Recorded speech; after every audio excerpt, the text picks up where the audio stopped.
On a, nous, de quoi nourrir tout le continent africain et peut-être même nourrir une partie du monde. Et pourtant, on a faim en Afrique de l'Ouest. Il y a des poches de famine. Il y a des récoltes qui pourrissent dans leur pays d'origine parce qu'on ne peut pas traverser les frontières.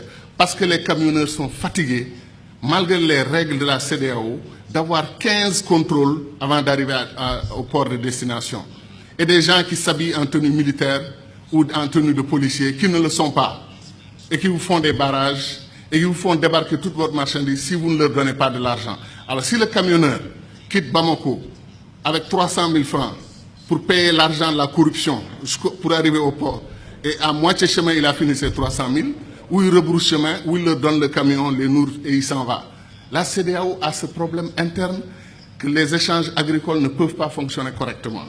Donc, il y a des façons de faire qui font que nos pays, comme disent les anglophones, become a liability, deviennent un problème au lieu d'être un atout.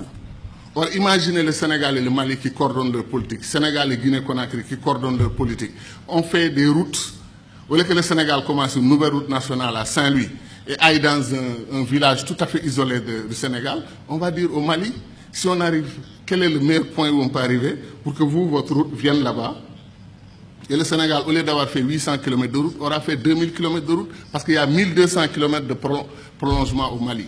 Mais ça, c'est des questions simples que nos dirigeants auraient pu régler pour qu'on n'a pas besoin de théorie, on n'a pas besoin de Nkrumah, on n'a pas besoin de Senghor pour comprendre que c'est des choses qu'on devait faire. Certains disent, vous voulez qu'on ait une fédération, nous, on est un État souverain. D'accord. Nous avons conquis notre indépendance. Certains disent par la lutte armée, d'autres disent par ceci ou cela. Mais les États-Unis d'Amérique, la fédération indienne, la fédération brésilienne, vous croyez que le président Barack Obama ose donner des instructions à l'État de Texas? Il ne peut pas. L'État de Texas est un État souverain à l'intérieur d'une fédération. Ils ont leur constitution. Ils ont accepté de mutualiser avec le reste de l'Amérique un certain nombre de domaines de compétences. Terminé. Obama n'ose pas toucher aux lois internes de l'État de Texas. Les Mormons dans l'Utah, ils ont leur système de gouvernance. New York est l'État libéral, Californie ultra-libéral. Des États conservateurs, des États qui n'ont rien à voir dans leur philosophie, vivent ensemble et gagnent ensemble au plan économique et constituent la Fédération des États-Unis d'Amérique. Donc quel est notre problème, nous, Africains? Le panafricanisme doit être clair sur une question. Le panafricanisme n'est pas une unité des États noirs. Un Cheikh Anta montrait que les Arabes, 3 Arabes sur 5 sont des Africains aujourd'hui. L'héritage du peuple arabe doit être réclamé par l'Afrique plus que tout autre continent. Donc de ce point de vue, l'unité arabo-africaine devrait être une réalité en Afrique. Les États-Unis d'Afrique devaient concerner tout le continent africain. Et nous ne voulons pas qu'une partie du continent africain se détache pour aller dans la Méditerranée, travailler avec les Européens. Vous avez vu l'UMP et tout ce qu'ils ont tenté ensemble, ça n'a rien donné. L'avenir des pays arabes, maghrébins, c'est l'Afrique. C'est leur profondeur africaine. Tant qu'ils voudront s'allier avec l'Europe ou chercher d'autres alternatives à l'Afrique, ils n'y arriveront pas. Parce qu'ils sont sur le sol qui leur appartient aujourd'hui et qui s'appelle l'Afrique. Mais les contradictions, il y a un magma de contradictions. Ce qui se passe en République démocratique du Congo est un scandale permanent. Des pays africains entrent en République démocratique du Congo, prennent les ressources dont ils ont besoin et repartent. Quand les Belges ou les Français ou les Américains ou les Chinois le font, nous crions. Mais quand des Africains le font, on appelle à des négociations, à des etc., etc. Il y a des injustices que des Africains commettent sur d'autres Africains.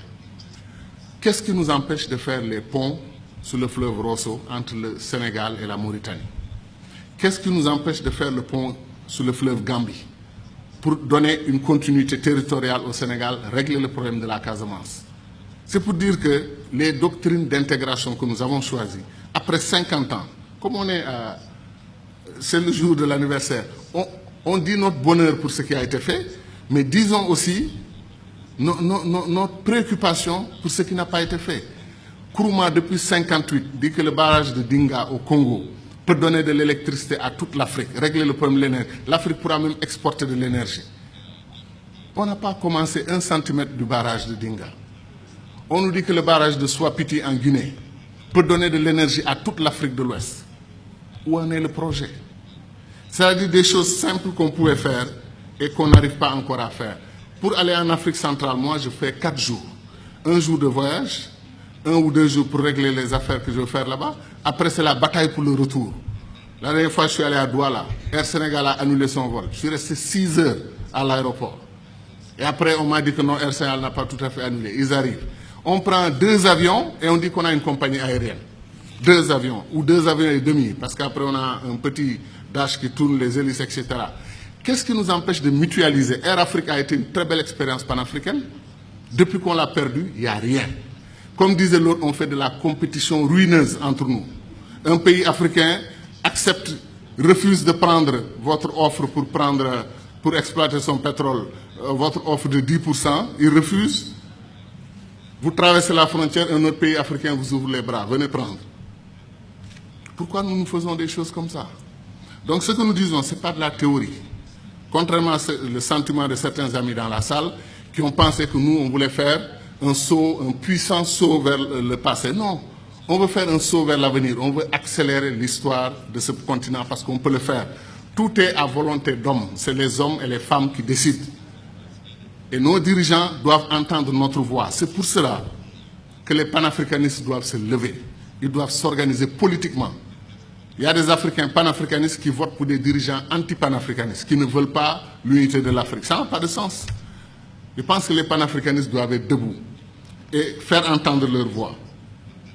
Et je termine en disant encore une fois que moi, je crois en l'Afrique, et je sais que ceux qui sont dans cette salle croient en l'Afrique. Ce qui me désole le plus, c'est que si on faisait un concours de ceux qui aiment l'Afrique, qui croient au potentiel de l'Afrique, il y a des chances que les Chinois, les Américains, les Brésiliens viennent avant nous autres Africains. Parce que ces gens connaissent. Ils savent ce qui se passe en Afrique. Ils savent que l'avenir du monde, Sarkozy, malgré la critique qu'il nous a faite ici, qui ne correspond pas du tout à l'histoire, qui est totalement fausse, que nous ne sommes pas assez entrés dans l'histoire. C'est nous qui avons créé l'histoire. C'est chez nous, en Égypte, que l'histoire a commencé. Et ça, j'y crois profondément. Pendant, comme disait Chahanteg, eux, l'Europe, ils étaient dans la barbarie. Mais Sarkozy, qu'est-ce qu'il a dit? L'avenir du monde se joue en Afrique. Il est important de nouer des alliances avec les Africains dès maintenant, bien qu'il ne l'ait pas fait côté immigration. Mais je veux dire que c'est ça. L'avenir du monde se joue chez nous. On semble être les derniers à en être conscients. L'or, le diamant, le pétrole, chaque jour que Dieu fait, un pays africain se découvre pays pétrolier. Il y a des pays comme le Mozambique vers la Tanzanie, on découvre qu'ils ont des réserves d'or et des réserves de pétrole et de gaz supérieures aux réserves du Koweït. Vous vous rendez compte? L'Afrique est un don de Dieu. Est-ce que les Africains en sont conscients? C'est ça la question. Merci.